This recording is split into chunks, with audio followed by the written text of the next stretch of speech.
মিলন এক রাতে একটা গুদাম ঘরের ভেতর বসে কেউ তাকে নৃশংসভাবে হত্যা করেছে। কেউ কেউ বলে সেদিন রাতে গুদাম ঘরটা থেকে মেয়েলি কণ্ঠ পাওয়া গেছে। অদ্ভুত লাগছে আহিরের কাছে সব কিছু। গত কদিন সে দ্য সাইলেন্ট ম্যানর বইটির জন্য মিলন হত্যার তদন্তের দিকে নজর দিতে পারেনি। আর সে অপেক্ষা করবে না। যত দ্রুত সম্ভব মিলন হত্যার খুনিকে সে খুঁজে বের করবে। সঠিক বিচার দরকার। আদৌ কি সঠিক বিচার দরকার? বিনা দোষে কেউ কাউকে খুন করতে পারে না। হয়তো মিলন কোনো কারণে দোষী ছিল, নয়তো অন্য কারো অপরাধ সে দুর্ভাগ্যবশত দেখে ফেলেছে, বিনিময়ে তাকে জীবন দিতে হয়েছে। আহির ঘুম থেকে পোশাক বদলে নিল, নতুন শার্ট প্যান্ট পরে নিল, মাথায় হ্যাট পরল। এখন যেন পুরোপুরি তার রূপ একজন গোয়েন্দা রূপে রূপান্তরিত। গতকাল মীর বলেছিল সে আহিরের সাথে তদন্তে বের হবে। সে নিয়তে ঘুম থেকে সেও আজ তাড়াতাড়ি উঠেছে। হাত মুখ ধুয়ে শালুকের সাথে দেখা করতে গিয়েছে। গতকাল থমাস মীরকে সাথে করে ঘুমিয়েছেন। গ্রামে বসে মীর বেলাগাম হয়ে যাচ্ছে বলে থমাসের ধারণা। উনি মীরকে গতরাতে বকাবকি করেছেন। রাতভর এখানে ওখানে ঘুরে বেড়ায়, যা ওনার মোটেই পছন্দ নয়। ভয়ে থাকেন তিনি মীরকে নিয়ে। কিসের ভয় তা যেন অজানা। মীর শালুকের সাথে দেখা করে ফিরে আসলো আহিরের কাছে। আহিরের মাথায় হ্যাট দেখে মীর বলল, আমিও একটা হ্যাট পরতে চাই। হ্যাট পরলে নিশ্চয়ই আমাকে গোয়েন্দা গোয়েন্দা লাগবে। আহির মৃদু হেসে তার ব্যাগ থেকে একটা হ্যাট বের করে দিল মীরকে। সে পরে নিল। আয়নায় নিজেকে দেখল। মনে হচ্ছে দুজন গোয়েন্দা পাশাপাশি দাঁড়িয়ে আছে। আহির পরপর তার এবং মীরের দিকে তাকালো। আজকে যেন তাদের ঠিক জন ডাল্টন এবং অ্যারিসনের মতো দেখাচ্ছে। আহির হাসল শব্দ শূন্য করে। আহির টেবিল থেকে হাতে কলম তুলতে তুলতে বলল, আমি বের হব। তুই কি সত্যি আমার সাথে বের হবি? এখানে মিথ্যার কি আছে? আগে কখনো খুনির তদন্ত করিনি, আজ করব। দেখবি আমি তদন্তে হাত লাগাতেই সব রহস্য বেরিয়ে আসবে।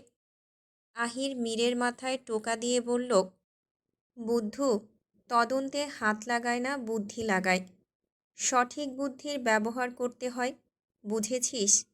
বুঝেছি, এবার চল। তারা দোতলার সিঁড়ি বেয়ে নিচে নামল। তাদের বাইরে যাওয়ার দৃশ্যটি দেখল মায়া। শেফালি তার সাথেই দাঁড়ানো। মায়া বলল, আমরা যাব আজকে তাদের সাথে। দেখি তারা কোথায় যায়। কোথায় আবার? মিলনরে যে খুন করলো তার তদন্ত করতে যায়। সেইখানে আমরা যাইয়া কি করব? আমরাও তাদের সাথে যোগদান দেব। বলেই মায়া সময় নষ্ট না করে শেফালির হাত ধরে তড়িঘড়ি করে সিঁড়ি বেয়ে নিচে নামল। বাড়ি ভর্তি অতিথি। আমজাদ এবং শালুকের নজর এড়িয়ে ঘরের বাইরে বের হয় মায়া। লাল রঙের থ্রি-পিসের পাতলা ওড়নাটি দিয়ে মুখটি ঢেকে নিল। আহির ও মীর বাড়ি ছেড়ে বেশ কিছু দূর হেঁটে চলে গেছে। আজ তারা অশ্ব গাড়ি কোনোটিই সাথে নেয়নি। আহিরের কথা মতো হেঁটেই পথে এগোচ্ছে তারা। আশেপাশে সবাইকে জিজ্ঞাসাবাদ করবে। সেদিন গুদাম ঘরের পাশ থেকে পাওয়া ছুরিটা আহির সাথে করে নিয়েছে।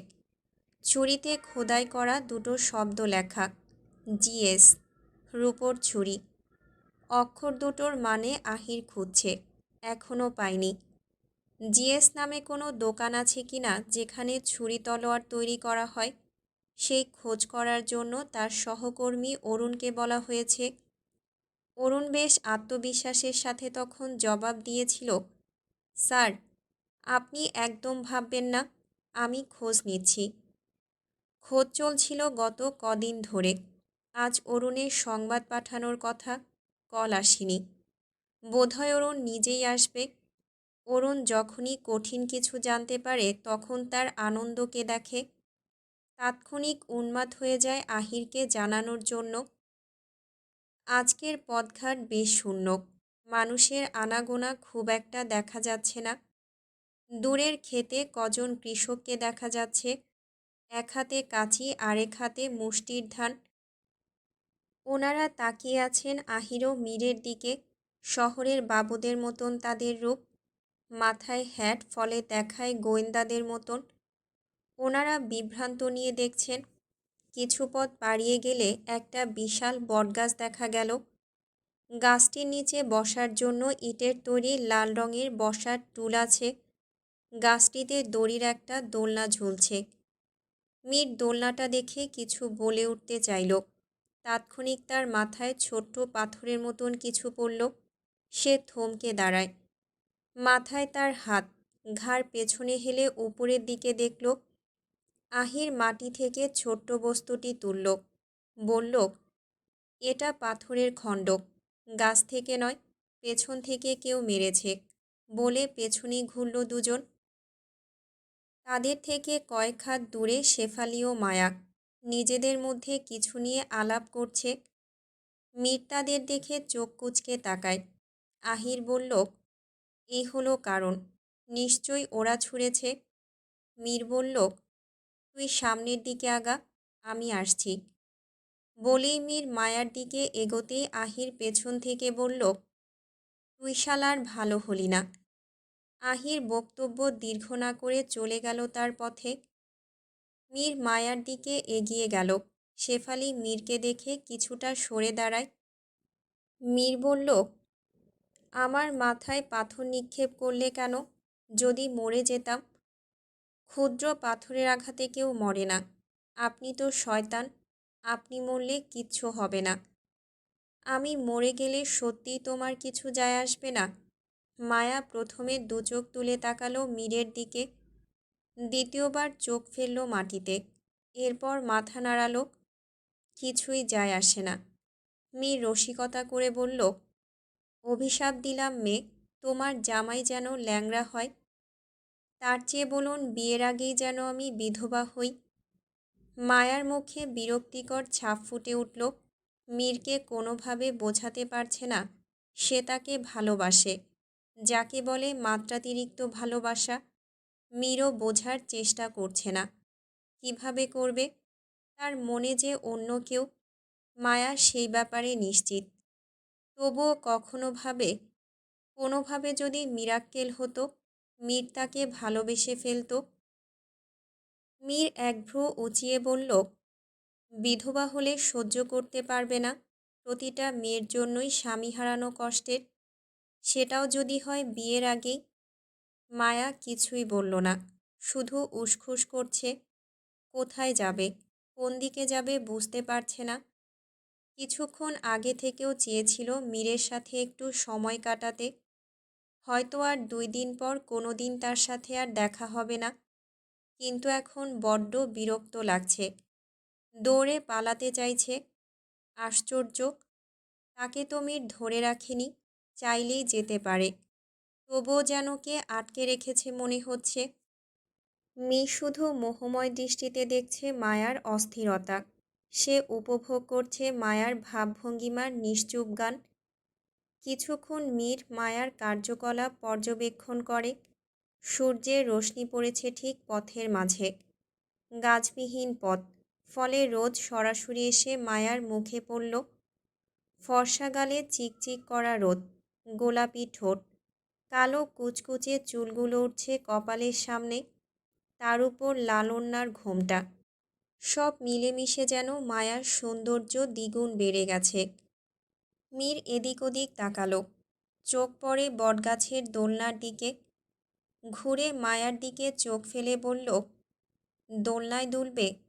না। ভয় পাচ্ছ? আমি কাউকে ভয় পাই না। মায়া দৃঢ়তার সাথে বলল, চলো। 2 দিন পর তো চলেই যাবে। কত দূরে তোমার শ্বশুর বাড়ি, আর হয়তো আলিমনগর আসার সুযোগই পাবে না। যাওয়ার আগে অন্তত আমার সাথে দোলনায় দোল খেয়ে যাও। বলেই মীর মায়ার যাওয়ার অপেক্ষা করল না। সে নিজেই হাত বাড়িয়ে মায়ার হাত ধরে বটগাছের দিকে নিয়ে গেল। সে বসল ইটের টুলে। মায়া ইতস্তত বোধ করে দোলনায় বসল। দড়ির আড়াল থেকে মীরকে দেখল। মাথায় হ্যাট পরা অবস্থায় মীরকেই প্রথম দেখছে মায়া। অসম্ভব সুন্দর দেখাচ্ছে তাকে। মীর হ্যাটটা ঠিকঠাক করে মায়ার দিকে দেখল, মৃদু ধমকে সুরে বলল, দোল খাচ্ছ না কেন? মায়া দোল খেল। সামনে পিছনে দোলনা বইতেই তার চুলগুলো খুলে গেল। প্রকৃতির প্রাণবন্ত দৃশ্যর সাথে মায়ার সৌন্দর্য এবং তার দোল খাওয়ার দৃশ্য যেন বেশ আবেদনময়ী হয়ে উঠল। ঠিক পাশেই একজন সুদর্শন পুরুষ, মাথার উপর আগলে রাখার মতো একটা বটগাছ। এমন দৃশ্য যেন প্রকৃতির মাঝে খুব কমই দেখা যায়। মীরের ঠোঁটে অজানা হাসি আসলো। সে ঘুরে ঘুরে বারবার দেখছে মায়াকে। গ্রামের কিছু মুরব্বীরা যাচ্ছে রাস্তা ধরে, ঘুরে একবার চোখ তুলে দেখছে তাদের দিকে। মীর বসা অবস্থাতেই দুই পকেটে হাত ঢুকিয়ে ওনাদের উদ্দেশ্যে উৎফুল্লর সাথে বলল, কি চাচা, আমাদের মানিয়েছে না? মুরব্বীরা হেসে হেসে মাথা নাড়িয়ে বোঝালো মানিয়েছে। মায়ার কানে মীরের এরূপ শব্দ ভেসে গেল। সে আফসোসের চোখে তাকায় মীরের দিকে। সত্যি যদি তার সাথে এভাবে সারা জীবন থাকতে পারত। আক্ষেপ হচ্ছে, কষ্ট হচ্ছে। মীরকে সে পাবে না ভেবেই আবার কুঁকড়ে উঠল। দোলনা থামিয়ে পা স্থির করল। দোলনা থেকে নেমে মীরের সামনে এসে দাঁড়ায়। বলল, আপনার সাথে মানাবে মানে? আপনি এরকম কথা কেন বললেন? লোকে কি ভাববে? অসভ্য লোক। আপনার সাথে এখানে আসাই আমার ভুল হয়েছে। আপনি আর আমার সাথে কথা বলবেন না, পিছু নেবেন না। মায়া বিনা বিরতিতে কথাগুলো বলল মীরকে। মীর রসিকতা করে বলল, এক গ্লাস জল খাবে? না মানে হাঁপিয়ে গেছো তো? একসাথে এতগুলো কথা, আর পিছু তো তুমি আমার নিয়েছ, আমি কোথায় নিলাম? থেমে মায়ার দিকে গিয়ে সম্মুখীন হলো। মোলায়েম কণ্ঠে শীতলতার ছোঁয়া চোখে বলল, আমি অসভ্য? তুমি প্রায়ই এই কথাটা আমাকে শোনাও। আজ অপেক্ষা করিও রাতে, তখন দেখাবো অসভ্যতামি কিভাবে করে। আপনি আমার কিছুই করতে পারবেন না। অপেক্ষা করো। শব্দ দুটো মীরের কণ্ঠে দৃঢ়তার সাথে বের হলো। করব না। আপনি আর আমার সামনে আসবেন না। মীর মায়ার আবেগের জায়গাটা কিঞ্চিত উত্তাপ করার জন্য বলল, একদিন আর চাইলেও আমাকে পাবে না। সেদিন হয়তো দেখবে সাদা কাফনের শেষ সাজে, তির্যক আওয়াজে কেঁদেও আর পাবে না। অসভ্য লোকটাকে আর পাবে না। আফসোস করো না সেদিন। মীরের নরম কথায়ও মায়া গলল না। লোকটা সব সময় মজা করে। কখনো নরম কথা বলে অন্যের মন গলাতে চায়, কখনো হাসির কথা বলে অন্যকে হাসাতে চায়। যার অন্যের সাথে বিয়ে ঠিক হয়ে গেছে তার গা ঘেঁষে পর্যন্ত কথা বলছে। মায়া বড্ড বিরক্ত হলো। মায়া বলল, আমি আসছি। এমনিতেই তো চলে যাবে, আজ অন্তত আমাকে দিনটা দাও। করুণ আবদার যেন মীরের। লোকে দেখবে, বাবা জানলে বকবেন। রাফিদ ভাই এই পথ থেকেই বাড়ি ফিরবে। কেউ দেখবে না, দেখলেও চোখ ফুটো করে দেব। আঙ্কেল আত্মীয়দের সাথে ব্যস্ত। রাফিদ কারখানা থেকে ফিরতে ফিরতে সন্ধ্যা। আপনি আহির ভাইয়ের সাথে কোথাও রওনা হলেন যে? মিলন হত্যার তদন্ত করার জন্য। গেলেন না কেন? তুমি পেছন থেকে টান দিলে আর আমি দৌড়ে আসলাম। অন্য কেউ টান দিলেও কি দৌড়ে আসতেন? সবার টানে কি আসা যায়? অন্যের সাথে তোমার তুলনা দিও না। মায়া থেমে যায়। আর কোনো প্রসঙ্গ পাচ্ছে না। কি জিজ্ঞেস করবে আর মীরকে? খুঁজে পাচ্ছে না। এদিক ওদিক তাকাতে গিয়ে শেফালির সাথে চোখে চোখ পড়ল। শেফালি ইশারা করল বাড়িতে ফেরার তাড়া। মীর পুনরায় বসে। মায়া শেফালিকে কোনো প্রতিক্রিয়ায় জবাব না দিয়ে মীরকে বলল, আপনার সাথে মোহিনীর সম্পর্ক তো অনেক দিন হলো। বিয়ে করছেন কবে? মীর বলল, শীঘ্রই বিয়ে করছি। তাকে খুব ভালোবাসেন? মীর প্রশ্ন শুনে হালকা ঘাড় একদিকে ঘুরিয়ে তাকায়। অপলক ক্লান্ত চোখে বলল, খুব ভালোবাসি। প্রথম যেদিন ওকে দেখি হৃদয় আমার থমকে যায়। ওর চাহনি, তেজ, রাগ সব কিছু আমাকে বারংবার মুগ্ধ করে। ভালো লাগেনি মায়ার। মীরের মুখে মোহিনীর কথা শুনে কষ্ট হচ্ছে। বুকটা কেমন ভার হয়ে উঠল। মনে হচ্ছে ভারী একটা পাথর বুকের উপর কেউ চেপে ধরেছে। নিজের কর্মের ফল নিজেই ভোগ করছে। কি দরকার ছিল মোহিনীর সম্পর্কে জিজ্ঞেস করার? মায়ার দুচোখ বেয়ে জল গড়িয়ে পড়ল মুহূর্তেই। মীর মায়াকে কাঁদতে দেখে হন্তদন্ত হয়ে উঠে দাঁড়ালো। প্রশ্ন করল, কি হয়েছে? তুমি কাঁদছ কেন? মায়া দ্রুত চোখের জল মুছে ফেলল। চোখ আড়াল করে মাথায় ঘোমটা টেনে বলল, চোখে পোকা ঢুকেছে হয়তো, জ্বালা করছে, আমি চলি। বলেই ব্যস্ত পায়ে হেঁটে বাড়ির দিকে রওনা হলো। যেতে যেতে পথে সে কাঁদল। মাথার কাপড় পরে গিয়ে উড়ন্ত চুলগুলো দুলছে, সাথে টলমল চোখের জল। ইচ্ছে করছে বাড়ি নয় দূরে কোথাও চলে যাবে, যেখানে সে একা থাকবে, তবুও অন্য কারো সাথে ঘর বাঁধবে না। না, মীরকে দেখতে হবে। খুব ভালোবাসি, বিয়ে করব শীঘ্রই। মীরের বলা কথাগুলো মায়াকে যেন বড্ড তাড়া করছে। সে ছুটে ছুটে বাড়ির দিকে চলে গেল। বাড়ি ভর্তি মানুষের সামনে দিয়ে সে দৌড়ে ঘরের ভেতর চলে যায়। শালুক রান্নাঘর থেকে দেখলেন মায়া উদ্ভ্রান্তের মতো দৌড়ে সিঁড়ি বেয়ে উঠে গেল। তিনি খানিক বিস্ময় প্রকাশ করেও করলেন না। হাতের কাজ ফেলে উপরে যাওয়ার জন্য মনস্থির করলেন। গৌরী দেখল শালুকের হাবভাব। সে বসা থেকে উঠে দাঁড়ালো, বলল, মালকিন, আমি যাই মায়ার ঘরে। শালুক প্রথমে 2 সেকেন্ড চুপ থেকে পরে বললেন, যা, তোর তো মায়ার সাথে ভালো সম্পর্ক, দেখ তোর কি হয়েছে। গৌরী মায়ার ঘরে উপস্থিত হলো। দরজা খোলা ছিল হাট করে। মায়া বিছানায় উবু হয়ে শুয়ে ফুপিয়ে ফুপিয়ে কাঁদছে। গৌরী তার পাশে বসে। কিছুক্ষণ মায়ার কান্নার কারণ আন্দাজ করার চেষ্টা করল। চেষ্টা বৃথা। মায়ার শরীরে হাত রাখল। প্রশ্ন করল, কাঁদছিস কেন? কি হয়েছে বল আমায়। কোথায় গিয়েছিলিস? দেখলাম বাইরে থেকে ছুটে আসলি। মায়া বুক ভাসিয়ে কেঁদেই যাচ্ছে, যেন এই কান্না থামার নয়। গৌরী কিছুটা উচ্চস্বরে এবার ডাকল মায়াকে। মায়া ধীরস্থির হয়ে উঠে বসে। চোখ নাকের ডগা লাল হয়ে গেছে, চুলগুলো এলোমেলো। গৌরী বিছানায় 2 পা উঠিয়ে বসল। মায়ার দিকে তাকিয়ে তার চোখের জল মুছল। এরপর জিজ্ঞেস করল, এবার বলতো কি হয়েছে? মায়া কিছুই বলল না, নতদৃষ্টিতে বসেই রইল। গৌরী দ্বিতীয়বার প্রশ্ন না করে বলল, মীর। মায়া এবার মাথা তুলল। তার অশ্রুসিক্ত নয়নে যেন বলে দিচ্ছে উত্তর। গৌরী মায়ার নীরবতার জবাব ধরে বলল, তুই মীরকে ভালোবাসিস, আমি আজ সকালেই বুঝতে পেরেছি। আগেও আমি অনেকটা আন্দাজ করেছিলাম। তোর মুখে মীরের প্রশংসা শুনেও বুঝেছিলাম কতটা মুগ্ধতা নিয়ে বলতি। থেমে ব্যথিত কণ্ঠে আবার বলল, তুই চাইলে তো মীরকে সত্যটা বলতে পারিস।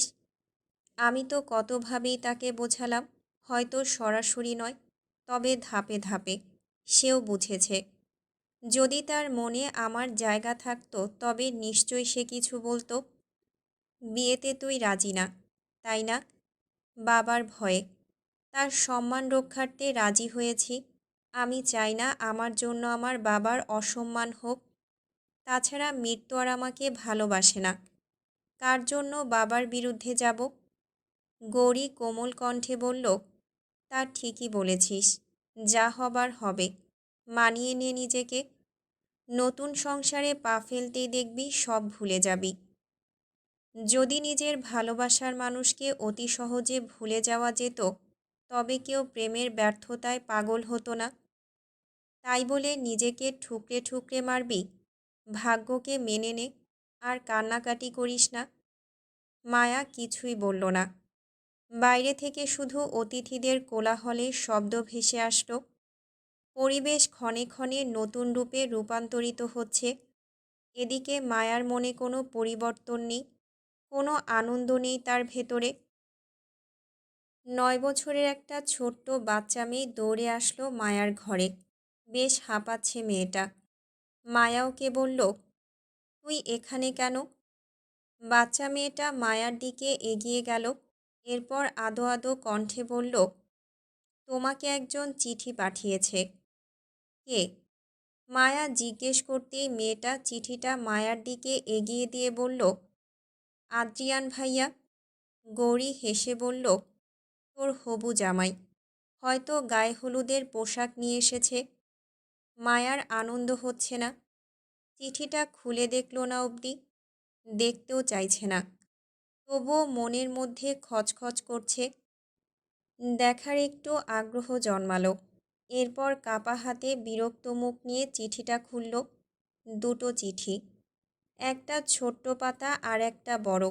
মায়া ছোটটা আগে খুলল।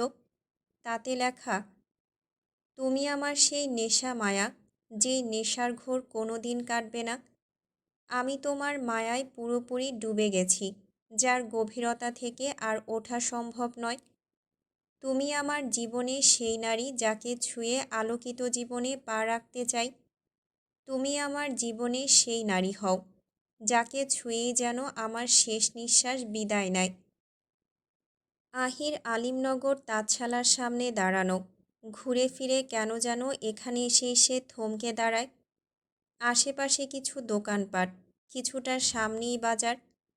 আহির একটা টং দোকানের সামনে এগিয়ে গেল। 1 কাপ চা চেয়ে টুলে বসে।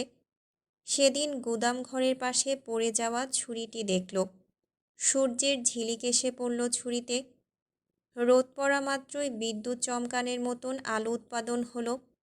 পাশে বসা এক মুরব্বি আহিরকে লক্ষ্য করে বললেন, রূপোর ছুরি। এইটা দিয়ে আপনি কি করবেন? মিলনকে এটা দিয়ে খুন করা হয়েছে, আহির বলল ছুরিটির দিকে তাকিয়েই। শুনে লোকটা হতভম্ব হলো। চোখ ছোট করে আহত চোখে তাকায় আহিরের দিকে। বললেন, আপনি নিশ্চিত? আমি আহির অনিশ্চিত কথা বলি না। দোকানি চুপচাপ। পাশে বসা ভদ্রলোক তিনিও চুপচাপ। হঠাৎ যেন বাতাসও থেমে গেল। আহির কিছুক্ষণ ছুরিটি দেখে বলল, আচ্ছা, আপনারা বলতে পারবেন এই ধরনের ছুরি কে বানাতো বা কারা? দোকানি জলদি জবাবের সুরে বলল, একজন আসিল, ওসমান আহমেদ। উনি আসিলেন কামার। বেশিরভাগ স্বর্ণর উপর ছুরি তলোয়ার বানাইতেন। ওনার কামারশালা কোথায়? বাজারের দিকে আসিল, কিন্তু অহনার বাইচ্চা নাই উনি, বহু আগেই মারা গেছে। দোকানি থেমে কিছু চিন্তা করল। এরপর আবার বলল, আসলে ওনারে কে যেন মাইরা ফালাইছে, এইটাই শুনছি। কি বলেন, সেও খুন হয়েছে?